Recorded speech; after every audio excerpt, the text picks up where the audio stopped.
gani, piniga gani. Hello guys, welcome back to another vlog. What's up mga mananap? It's January 2.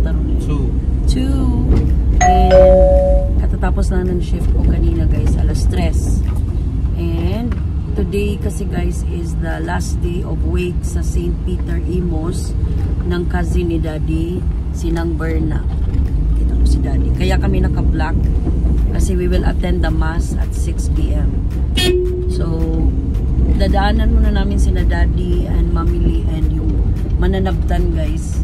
Kasi kagabi nga, sabi ni nung isa sa cousin-in-law ni Glenn, kawawa daw talaga si Daddy nag-park doon sa ano. Kasi matanda nang yun si Daddy guys pa. So, kung pwede, hindi na siya magda-drive ng sasakyan. He's 80 years old na, no? 81. So, mahina na talaga si Daddy Joe. So, kung pwede, maagapan na huwag ma-discuss siya ba. So, ngayon, dadaanan muna namin. It's still early. It's still 4:28. Pero alam naman natin guys kasi yung St. Peter kasi guys, ang payong ato ng dadun sa ibutang suluyo. Kanana sila. Ang hirap kasi ng parking sa St. Peter, people. So, kailangan naming maaga. Kagabi, nagpunta kami doon. Gabing-gabi na, around 11 o'clock na siguro kami. Or 10 plus. And then, we left at around, magto 12 na siguro yun. Yeah. And then, bukas is cremation niya. And then, dadali na siya sa ano ba yun? Sa Guadalupe na church. Doon naman siya paglalamayan for one night. One night? Apil pa 4, no? Dili na. And then sa 4 yata yung living na niya talaga. We're not sure whether we can go there sa o sa living. Kaya nga, ngayon na lang kami talaga mag-a-attend ng last week ni Manang Berna na ano pa siya, buo pa siya ba? Yung katawan pa talaga niya. Kasi yung wake sa Guadalupe, ashes na siya noon. Okay?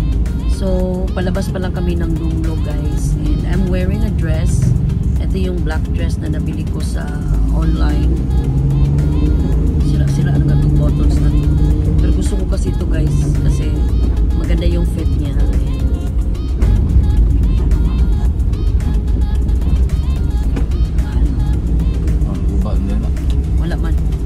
Wala na lang akong isulog kay papi ko ato-atog office. Pero ang buttons ba, ang uban, ang tang-tang na. So, ilisana na ni siya. Alright, Daddy. Ano ba? So, naiwan sa bahay yung mga bata, lahat. Si Butchoy kasi maaga na yung shift niya. So, maaga na rin siya nakakauwi. 6 to 2 siya karon. So, good karon, guys. So, at least, pag magsimula na si Ninya sa kanyang work, meron na magbabantay kay Alas. Kasi ang likot talaga ni Alas, guys. Super duper likot. Ayan. So, mamaya uli, guys, magpa-vlog ako pagdating namin sa Guadalupe. Okay? Guys, dito na kami sa bahay ni ng mami. Ayan si Daddy. Naghihintay kami sa kanila, guys, kasi hindi pa sila nakabihis. So, ito lang yung outfit natin, guys. Very simple dress lang siya. Pero yun, merong tas-tas dito. So, hindi ko na lang i-erase yung kamay ko. Ganyan lang. Okay, magpapasa ito. Kita. Papatahi ko to talaga, guys, sa yung mananahi talaga para ma-fix talaga yung ano. Kasi sayang to eh. May papap pa naman to dito. So, after nito, sandali lang. Gusto ko yung mga ganito ni Mami. Bibili ako ng mga ganito. Papalitan ko yung mga pillow cases ko ng magagandang ganito. And then, ano pa ba? Susunduin namin yung mananabtan nga, guys, doon. Mag-aabang na. Tinawagan na ni Mami. And, gutom ako, guys. Kaya kumain ako ng 2 slices ng 2 ganyan ng cake. May cake si Mami dyan eh. May chiffon cake. Kasi binagutom dyan ko guys. Ewan ko kung bakit. Si daddy kasi kumain na to eh. Yan o, busog na o. Oh? Oh? Hindi ako kumain na. Anong ginawa mo? Pika-pika lang. Naantok ako guys. Aga kasi ng shift ko 6 o'clock, 5:50. Gising na ako niyan. And then mag-extend pa talaga ako guys. Kaya kanina 6:05 na ako nakapag-log in. Buti na lang walang late sa 5 AM shifters ko. Usually ang mga lates ko nasa 6:30 shifters. And then to this week, ang haba ng week namin guys. Tuesday to Saturday yung shift na, Sunday. Haba ng shift namin this week.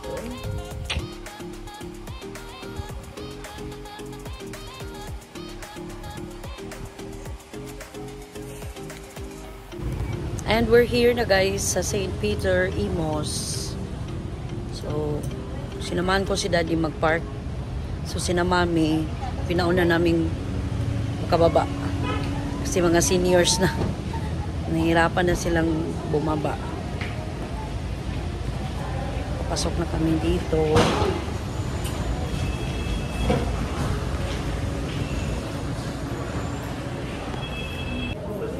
Maraming tao guys. So many people.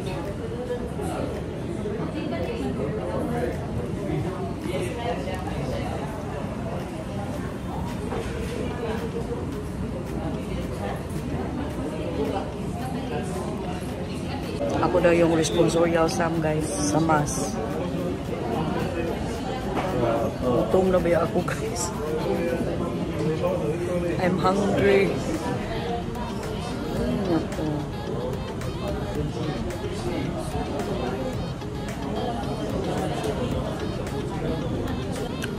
So tapos na ang mass guys. Mag-ano na lang kami.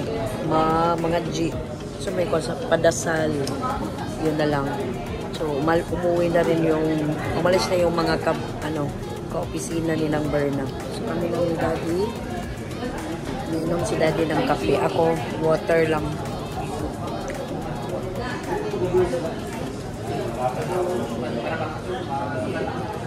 Ayaw ko minom ng kape. Baka mamaya. Sama ni? Kamdanan sa Novena. Ah, okay. Novena pala yun. Tapos na yung padasal guys. So, after nito uwi na kami. Kaya to na ito sila mami. First time kong nag-attend ng padasal guys na nag-ano talaga ako. Naka-participate talaga ako. So, yun na guys. Meron ng mga eulogy. Diyan kami taga St. Peter Lifeline Cebu Downtown Branch para sa paghatag ng tribute ni Ma'am Berna Alacrito. Additional service siya sa St. Peter alang sa mga plan holder. So ato po rin ng iyang timeless tribute kung nga nangaupo. Okay na? Magpasalita na ito?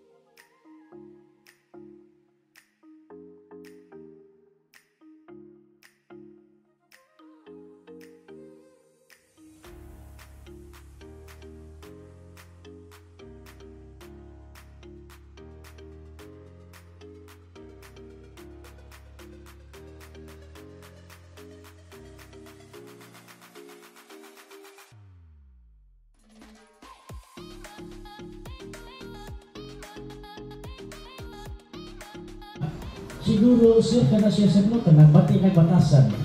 Kung ano man mag, siya rin sa iyang edad, sa iyang ipamati. Huwag siya apo, sa pagbangkol, sa anak kung may bayan. No? So, nakita na ko sa pila kagabi dire, ang atong sa mga Nas, nag-burn na na. Ay, gino-burn. Nakita na ko ang kamaayo sa akong maguwang nga si Berna. Wherein nga, tanan na kong pagumangkon, ang pagumangkon. Gikan sa pagkasakit sa ospital, hantod karon what good ni pa. So nagkaingon ko nga, nasa pipuwid siguro tong senior citizen ko nga, ningon nga, wa siguro, bati siguro siya patasan. Kaya nga siya din bayad sa mga bills nga, nagsangkiig na, nagpasko pa yun. So, si Berna o sa... It was really very tragic for our family. And remembering Berna, he is older than myself for 6 months.